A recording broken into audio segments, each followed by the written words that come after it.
আজকে আলুটা একদম অন্যরকমভাবে রান্না করব। আর আলুর দেখো আমি ভিতরগুলো কিন্তু সব ফাঁকা করে নিয়েছি, একটা ছোট চামচের সাহায্যে আমি ভিতরগুলো সব ফাঁকা করে নিয়েছি। আমি এখানে 5টা আলু নিয়েছি, এরকম ভিতরগুলো সব ভালো করে এরকম শাঁসগুলো বের করে নিয়েছি আলুর, নিয়ে ভালো করে ধুয়ে আর নুন জলের মধ্যে জলের মধ্যে একটু লবণ দিয়েছি, দিয়ে ভিজিয়ে রেখে দিয়েছি 2 মিনিট মতো। আলুর ভিতরে যেগুলো বের করে রেখেছি, এই যে এগুলো ফেলবো না, এগুলো কাজে লাগিয়ে আলুর পুরের মধ্যে দেওয়ার জন্য আমি অল্প করে একটু দুধ দিয়ে ছানা কেটে নিয়েছি। দেখো ছানাটা আমি জল ঝরার জন্য একটা চা ছাঁকনির মধ্যে আমি রেখে দিয়েছি। কড়া বসিয়ে দিয়েছি আর কড়াইয়ের মধ্যে পরিমাণ মতো তেল দিয়েছি, সাদা তেল দিয়েছি। এখন আলুগুলো আমি সব জল থেকে তো তুলে নিয়েছি, এখন আমি আলুগুলো ভালো করে এমন করে ভাজতে হবে যাতে আলুটা বেশিরভাগ সিদ্ধ হয়ে যাবে, এরকম করে আলুটা ভাজতে হবে, বেশ লাল করে ভাজতে হবে। আলুটা কিন্তু বেশ ভালোভাবে ভেজে নিয়েছি আর খুব ভালোভাবে সিদ্ধও হয়ে গেছে। আর আমি সামান্য একটু হলুদ দিয়েছি, গুঁড়ো দিয়ে আরও ভালো করে ভেজেছি, যাতে রঙটা দেখে বুঝতে পারছো খুব সুন্দর লাগছে কিন্তু দেখতে। আলুটা ভাজা হয়ে যেতে আমি তুলে নিয়েছি, নিয়ে ওই তেলের মধ্যে আমি অল্প করে একটু কালো জিরে ফোড়ন দিয়েছি। আর যে আলুর ভিতরে যেগুলো বের করেছিলাম, যে আলুগুলো, এটা ভালো করে আমি ভেজে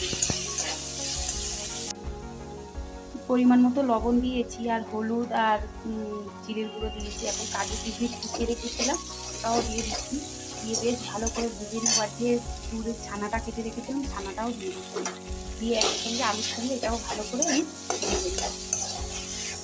আলু ছানাটা বেশ ভালোভাবে কিন্তু ভাজা হয়ে গেছে, এখন আমি তুলে নেবো। আর একটু খুব কম একটু নারকেল কড়া ছিল, হাফ চামচ, ছোটো চামচের হাফ চামচ আমি নারকেল কড়াটা দিয়েছি, দিয়ে ওর সঙ্গে ভালো করে ভেজে নিয়েছি। আমি এখন নামিয়ে নেব। আলুর মধ্যে পুরগুলো কিন্তু সব ভরে নিয়েছি, দেখো কি সুন্দর লাগছে দেখতে। এইভাবে কিন্তু এরকম রেখেও খাওয়া যায়। আর দেখো এরকম পুর ভরে নিয়েছি, কি সুন্দর লাগছে দেখতে। আর অল্প একটু পুর বেশি হয়েছে। এদিকে কড়াইয়ের মধ্যে সর্ষের তেল দিয়ে দিয়েছি 2 চামচ। সর্ষের তেল দিয়ে গোটা গরম মশলা আর একটু শুকনো লঙ্কা আর গোটা জিরে ফোড়নে দিয়ে দিয়েছি। আর এদিকে টমেটো, আদা,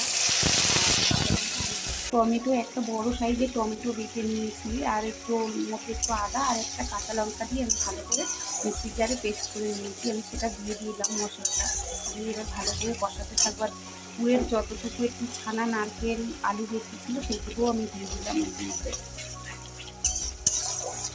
খুব সুন্দরভাবে কিন্তু কষিয়ে নিয়েছি, দেখো তেল ছেড়ে গেছে, দেখতে কি দারুণ লাগছে মশলাটা দেখো। এখন আমি একটু উষ্ণ গরম জল দেবো, আমি কিন্তু এখন লবণ দিইনি, লবণটা দেবো একটু পরে।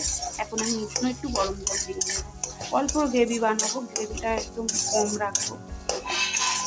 উষ্ণ গরম জল দিয়েছি, গরম জল দিয়ে আমি পরিমাণ মতো লবণ দিয়ে দিয়েছি, আর কাজু কিশমিশ কুচানো ছিল সেটা একটু দিয়েছি, অল্প একটু নারকেল কোড়া সেটাও দিয়েছি, দিয়ে ভালো করে আমি জলটা দিয়ে ফুটিয়ে নিয়েছি। তারপরে আলু পুর ভরা আলুগুলো দিয়ে দিয়েছি, দিয়ে আমি আরেকটু নেড়ে চেড়ে নিচ্ছি, নিয়ে আমি কিন্তু এইরকম করে রাখবো, গ্রেভিটা এরকমই থাকবে। দারুণ টেস্ট হয় কিন্তু এইভাবে যদি রান্না করা যায়। আর খুব সহজে রান্না করা যায়, মেন শুধু আলুর ভিতরের অংশটা বের করা, এইটাই শুধু কঠিন কাজ। কঠিন না, আমার কাছে তো কঠিন মনে হয়নি, যারা পারে না করতে তাদের কাছে মনে হয় এটা কঠিন। দারুণ কিন্তু এই রেসিপিটা, দারুণ খেতে লাগে কিন্তু। দেখো দেখতে কেমন লাগছে অবশ্য কমেন্টে জানিও। এখন আমি নামিয়ে নেব, দেখো পুরোপুরিভাবে রেডি। একটু গুঁড়ো গরম মশলা দিয়ে নামিয়ে নেব। গুঁড়ো গরম মশলা দিয়ে নামিয়ে নিয়েছি, দেখতে কিন্তু খুব সুন্দর লাগছে আর দারুণ একটা গন্ধ বেরিয়েছে।